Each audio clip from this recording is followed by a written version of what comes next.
Hey, welcome back to Three Stories in a new blog. তো এখন বাজে মোটামুটি 10:30। সবাইকে জানাই গুড মর্নিং। অনেক দিন পরে আবার একটা নতুন ব্লগ নিয়ে তোমাদের সামনে এসেছি। জানি অনেকটা দিন দেরি হয়ে গেছে, কিন্তু কেন এত দেরি হয়েছে সেই সমস্ত কিছু আমি তোমাদেরকে জানাবো বলেই আজকে এই ব্লগটা আমার তৈরি করা। তার ব্লগটা শুরু করার আগে একটা কথা তোমাদের বলি, তোমরা আমাকে অনেকেই পছন্দ করো, আমার ব্লগ দেখতে চাও, আমার শর্টসগুলো ফলো করো, কিন্তু আমার একটা তোমাদের কাছে আবদার আছে যে যদি তোমাদের আমাকে দেখতে ভালো লাগে, তোমরা যদি চাও আমি আরও ব্লগ আরও শর্টস তৈরি করি, তো প্লিজ আমার যারা চ্যানেলে নতুন তারা প্লিজ সাবস্ক্রাইব করে দিও। আর ভালো লাগলে অবশ্যই একটি লাইক শেয়ার আর কমেন্ট করতে ভুলবে না। তো চলো, কেন দেরি হয়ে গেছে সেই ব্লগটা আপলোড করতে, সেই গল্পটাতে চলে আসি। অনেকদিন আগে একটা ব্লগ আপলোড করেছিলাম, তোমরা দেখেছিলে। আমি কলকাতায় এসেছিলাম, তখন আমি তোমাদের বলেছিলাম মেসরি শিক্ষা আয়তনে ভর্তি হয়েছে মাস মিডিয়া অ্যান্ড কমিউনিকেশন নিয়ে। তো যেটা আমার বলার কথা সেটা হচ্ছে যে তখনই বলেছিলাম যে আমরা সবাই মিলে কলকাতায় চুজ করবো, এটাই ডিসাইড করেছি। তো তাই জন্য আমরা এখানে কিছু ফ্ল্যাট খুঁজতে এসেছিলাম। তো বেশ অনেকগুলো ফ্ল্যাট দেখেছিলাম, তার মধ্যে অনেকগুলোই আমাদের পছন্দ হয়েছিল, কিন্তু কোনটা নেব তখনও ডিসাইড করতে পারিনি, কেন ঘরে গিয়ে সবার সঙ্গে একটা আলোচনা করার ব্যাপার ছিল। তো যথারীতি আমি দুর্গাপুর ফিরে যাই এবং হাজব্যান্ড, মন, কাকা, আমার বড় যারা আছেন, আমার শাশুড়ি টাশুড়ি, ওনাদের সাথে এবং আমার বন্ধু বান্ধবদের সাথে কথা বলে একটা ফ্ল্যাট আমাদের পছন্দ হয়েছিল খুব, সেটাই ডিসাইড করি ওটাই নেবো ফর রেন্ট। ফটো আমার ঘর চুজ করার পিছনে সেগুলো অনেকগুলো কন্ডিশনস ছিল। একটা মেইন যেটা আমার প্রায়োরিটিস ছিল যে যেহেতু বুকুকে কলকাতায় ট্রাভেল করতে হবে, আর দুর্গাপুরের মতন নয়, মানে অ্যাকচুয়ালি ও নার্সারি থেকে 12 অবধি দুর্গাপুরেই পড়াশোনা করেছে। প্রথমে কার্মেল কনভেন্টে পড়তো, তো তখন তো পুরো পুলকারেই যেত, একদম নার্সারি থেকে ও পুলকারেই যেত। আর রইল বাকি 11-12, প্রথমে তাকে পুলকার দেওয়া হয়েছিল, কিন্তু ওর যেতে ইচ্ছা করতো না পুলকারে বলে আমি ওকে ড্রাইভ করে নিয়ে যেতাম। এবার সেটা তো আর কলকাতায় পসিবল নয়। তো আরেকটা ব্যাপার ছিল যে ওর সান অ্যালার্জি আছে, একটু রোদে বেরোলে সমস্ত মুখটা র্যাশ হয়ে যায়। তাই জন্য আমার একটা ব্যাপার ছিল যে যদি কোনো মেট্রো স্টেশনের কাছে থাকা যায় এবং একটা মেট্রোতেই ও কলেজ যেতে পারে, সেটা যদি হয় তাহলে খুব ভালো হয়। তো যে বাড়িটা আমাদের পছন্দ হয়েছিল ভাগ্যক্রমে তার খুব কাছে মেট্রো স্টেশন এবং একটা মেট্রোতেই ও কিন্তু কলেজ যেতে পারবে। তো এই সমস্ত জিনিসগুলো বিবেচনা করে এটাই ঠিক করা যে যে বাড়িটা আমাদের পছন্দ হয়েছে সেটাই নেওয়া হবে। আরেকটা ব্যাপার ছিল, যেহেতু আমি বরাবর একটু বড় বাড়িতে থেকে এসেছি, তো আমার এই ছোটো মানে কলকাতা শহরে না অনেক ফ্ল্যাট আছে যেগুলো খুব ছোটো ছোটো, সেখানে আমার না জিনিস আসবে না আমি থাকতে পারবো। তো একটু বড় ফ্ল্যাট হলে, একটা ভালো কমপ্লেক্স হলে আমার খুব ভালো হতো। এই সমস্ত জিনিসগুলো কিন্তু এই বাড়িটার সাথে ম্যাচ করে গেছে। তো তারপরে ডিসাইড করি যে এই বাড়িটাই আমরা রেন্টে নেব এবং সেই মতোই সমস্ত কিছু কাগজপত্র তৈরি করা হয়, সমস্ত কিছু তৈরি হয়। কিন্তু শুধু এটাই তো নয়, বাড়ি একটা শিফট করা এবং একটা শহর থেকে আরেকটা শহরে যেতে, তার মতন এরকম মেট্রোপলিটন শহরে আসতে গেলে একটা বিরাট বড় চিন্তা থাকে। তো সেইগুলো তো ঠিক আছে, ম্যানেজেবল। আরেকটা যেটা চিন্তা আমার মাথায় সাংঘাতিকভাবে ছিল যে তোজো কীভাবে রিয়াক্ট করবে, কারণ তোজো ঘর থেকে বাইরে যায় না, ও ভিতরেই থাকে। যে তোমার পা ভাঙা আছে, আমি ওকে কোনো দিনই ছোটোবেলা থেকে কোনো দিনই বাইরে নিয়ে যাই না ওয়াকের জন্য, ও ঘরেই থাকে। মধ্যেখানে 1 বছর 2-3 মাসের জন্য একটা ছেলেকে রাখা হয়েছিল ওকে ওয়াকে নিয়ে যাওয়ার জন্য। তো ওইখানে গিয়ে তার এমন শরীর খারাপ হয়, পরে ডাক্তার বলে দেয় যে না, ওর ডাস্ট অ্যালার্জি আছে, যেটার দিকে ওর বুকে সর্দি জমে গিয়ে মানে সাংঘাতিক অবস্থা ছিল, নিউমোনিয়া টাইপের। তো ওই 20টা দিন ওর ইঞ্জেকশন স্যালাইন চলেছিল। তো তারপর থেকে আমি আর ওকে বাইরে বার করি। তো একটা ব্যাপার ছিল যে একটা অন্য জায়গায় গিয়ে ও কীভাবে রিয়াক্ট করবে। আর তারপরেও যে চিন্তাটা ছিল সেটা হচ্ছে একটা টাইমে মানে দুপুরবেলায় খাওয়া দাওয়ার পরে এবং রাত্রেবেলায় ঘুমানোর সময় তোজো কিন্তু বাঁধা থাকে, কারণ এটা আমি ছোটোবেলা থেকে ওকে করেছি, মানে বেঁধে রাখি ওকে। আর এই বাড়িটাতে, এই ফ্ল্যাটটাতে কিন্তু জানলায় কোনো গ্রিল ছিল না, তো ওকে কোথায় বাঁধবো সেটাও একটা ব্যাপার ছিল।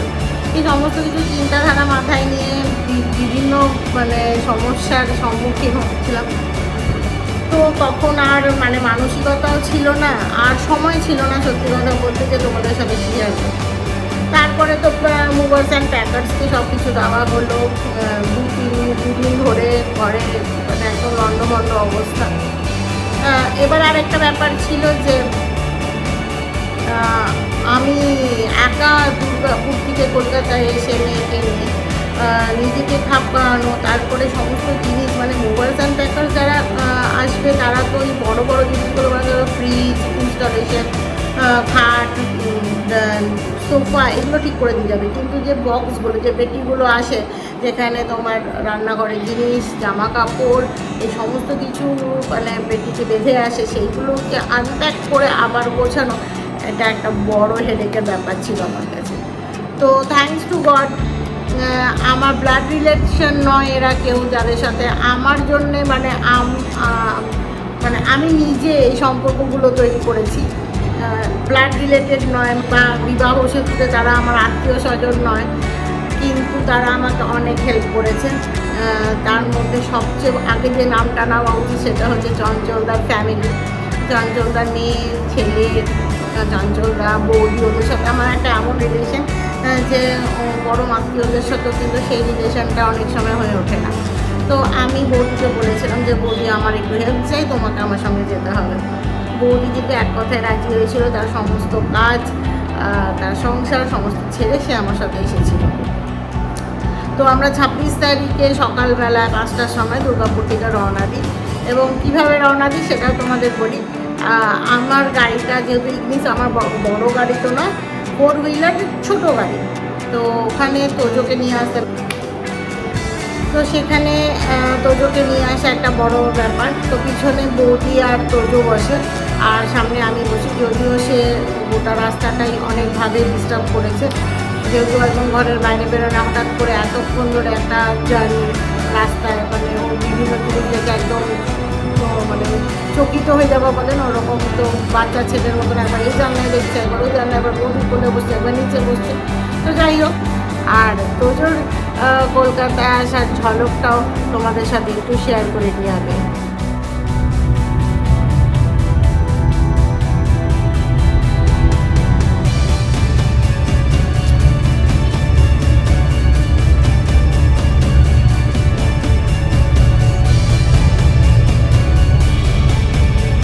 আর মেয়েকে বাসে চাপিয়ে দিয়েছিলাম যে তুমি বাসে করে চলে আয়, তারপরে আমি এখান থেকে ওকে নিয়ে নিয়েছিলাম। তো এইভাবে তো দুর্গাপুর থেকে কলকাতায় আমরা এলাম। আসার পরে একটা বড় যুদ্ধ, তো সেই কর্মযোগ্যতে বৌদি হেল্প না করলে আজ আমি এখানে আসতেই পারতাম না, মানে আমি আজ এতটা যে গুছিয়ে উঠেছি সেটা পারতামই না। বৌদি 3 দিন ধরে আমাকে হেল্প করেছে, প্রত্যেকটা জিনিস প্রত্যেকটা জায়গায় সুন্দরভাবে গুছিয়ে, কখনো মেয়েকে হেল্প করেছে তার বইয়ের তার জামা কাপড় ওয়ার্ড্রপে রাখতে, কখনো আমাকে নিজেই পুরো বসে বসে আমার ওয়ার্ড্রপ সাজিয়েছে। তো এইসব করে ঠাকুর করে মোটামুটি আমি কিছুটা গুছিয়ে ফেলেছি। তো তারপরে বৌদি 3 দিন থাকার পর বৌদি চলে যাওয়ার পরেও কিছু ঘরে আরও কিছু জিনিস ছিল যেগুলোকে টুকিটাকি গোছাতে হতো, সেগুলো করে মোটামুটি খানিকটা, এখনও পুরোপুরি করে উঠতে পারিনি, বেশ খানিকটা করে ফেলেছি যদিও। তারপরে ছিল আরেকটা ব্যাপার, সেটা হচ্ছে যে কী করে যেতে হয়, যেহেতু মানে মেট্রোতে কী করে যেতে হয়, কোথায় উঠবো কোথায় নামবো সেই সমস্ত দেখানো। কুকুর সাথে কলেজ যেতে হয়েছিল, ওর সমস্ত কিছু ভেরিফিকেশন ছিল 28 তারিখে, সেদিন বৌদি ছিল, কিন্তু তারপরে আবার 3-4 দিন পর ওর ওরিয়েন্টেশন ছিল, তখনও আমি ওর সঙ্গে যাই। একদিন মা মেয়ে দুজন মিলে কিছু কেনাকাটিও ছিল, তো দুজনে স্প্ল্যানেড যাই। তো দেখি যে মানে কী করে যাওয়া আসা করা যেতে পারে সহজ পদ্ধতিতে, বাজার কোথায়, যে সমস্ত কিছু নিজেকে গুছিয়ে নিতে একটা সংসার চালাতে। আর তোমরা তো সবাই খুব ভালো করে জানো যে যেহেতু আমার হাজব্যান্ড বাইরে থাকে, তো ধীরে দিকে ধীরে সমস্ত সংসারের কাজটাই কিন্তু আমাকে করতে হয়। তো কোথায় কী আছে না আছে বরাবর সেই সমস্ত কিছু করতে করতে এতগুলো দিন লেগে গেল। মোটামুটি গুছিয়ে ফেলেছি, অবশ্যই একদিন তোমাদের আমি হোম ট্যুর দেবো। আর একটু গুছিয়ে নিই, টুকিটাকি দেখতে বাকি আছে, তো নিশ্চয়ই তোমাদের একদিন হোম ট্যুরটা দেবো। আই এম ভেরি হ্যাপি যে আমি এখানে আসতে পেরেছি। রিয়েলি আমি যদি দুটো করে থাকতাম, ও যদি কলকাতায় থাকতো, পিজিতে রাখতে হতো। তো মাথায় একটা সবসময় চিন্তা থাকতো যে ও ঘরে পৌঁছালো কিনা, ও খেলো কিনা, এই চিন্তাটার দিকে এখন মুক্তি। তো চলো আমরা মানে, আর কমপ্লেক্সটাও খুব ভালো, আর ভেরি হেল্পফুল পিপল আর দেয়ার। তো সমস্ত কিছু মিলিয়ে আই এম ভেরি স্যাটিসফাইড। তো চলো গুডু আজকে ওদের ডিপার্টমেন্টের ওরিয়েন্টেশন আছে, তাই জন্য একটু দেরি করে কলেজ বেরোচ্ছে। তো চলো ওকে একটু বাই করে দিই, তোমাদেরকেও দেখিয়ে দিই। হ্যাঁ, আপনাদের আরেকটা কথা বলে দিই, যে তোজোকে নিয়ে আমার যে চিন্তাটা ছিল যে ওইভাবে অ্যাডাপ্ট করে নিতে পারবে কিনা একটা নতুন জায়গায় এসে, কিন্তু ও আমাকে ভীষণভাবে সাহায্য করেছে। দু তিন দিন বৌদি ছিল, তো তখন আমি ওকে রেখে কলেজে গেছিলাম। বৌদি ছিল তো আমার চিন্তা ছিল না। তারপরে একদিন বিকালবেলা ইচ্ছা করে ওকে রেখে দিয়ে আমি বেরোই। আমি বৌদি আর এই যে মেয়ে চলে যাচ্ছে, একটু বাই করে নিলাম। তো যাই হোক, যেটা বলছিলাম, তো বেরোই। তো আমি দেখি যে দেখতে চেয়েছিলাম যে ও চিৎকার চেঁচামেচি করে কি না। দেখলাম যে না, ও চিৎকার চেঁচামেচি কিছু করেনি। আর দিব্যি আমি এসে দেখলাম যেহেতু ও খোলাই ছিল, বললাম আগে আপনাদের যে ওকে বাঁধবার কোনো জায়গা নেই, তাই জন্যে দেখলাম যে ও আমার একটা খাট আছে, সেই খাটটার মধ্যে আমি এসি চালিয়ে দিয়ে গেছিলাম। ওই এসিতে সুন্দর ঘুমাচ্ছে, বালিশ টালিশ নেই, কোনো চিন্তা ভাবনা নেই। তো ওইভাবে ও কিন্তু আগেও আমি অনেক জায়গায় বেরোতাম, যেহেতু আমাকে বেরোতেই হতো, কিছু করার নেই, আমাকে সব কাজগুলো করতে হতো। তো এখন সেই চিন্তাটাও আমার গেল যে না, ও দুর্গাপুরে যদি চুপচাপ থাকতো, এখনও সেই মানে ঝামেলাটা করে না। তো যাই হোক, এখানে সকালবেলা উঠে আজকে রান্নাবান্না সব কমপ্লিট করে নিয়েছিলাম, টিফিনও করে নিয়েছিলাম দুপুর। আর দুধটা জাল দিয়ে দিয়েছি, চলুন ঢুকিয়ে দিই, ঠান্ডা হয়ে গেছে, নয়তো নষ্ট হয়ে যাবে। আমার বিরাট চিন্তা ছিল যে ও কীভাবে একটা নতুন জায়গায় গিয়ে মানিয়ে নেবে, কিন্তু ও আমাকে ভীষণ নিশ্চিত করেছে। ও চুপচাপ আছে, ও ভালো আছে। এটা যে একটা কত বড় নিশ্চিন্ততা, এটা শুধুমাত্র যাদের ঘরে একটা এরকম পেট আছে বা এরকম একটা বাচ্চা আছে, অবলা জীব যে বলতে পারে না, তারাই শুধু জানে, সেই প্যারেন্টসরাই শুধু জানে। সকালে উঠেছি, অনেক সকালে উঠেছি, রান্নাবান্না করতে হয়। অ্যাকচুয়ালি দুদিন ধরে মেয়ে কলেজ গেছে, তো দুদিন ভাত খাইয়েই পাঠিয়েছিলাম। কালকে আমাকে এসে জানিয়ে দিল স্ট্রিক্টলি যে না, আমি কিন্তু ভাত খেয়ে কলেজ যাবো না, ভাত খেলে ভীষণ ঘুম পায়, তাই আমি ভাত খাবো না, আমি অন্য কিছু খেয়ে যাবো।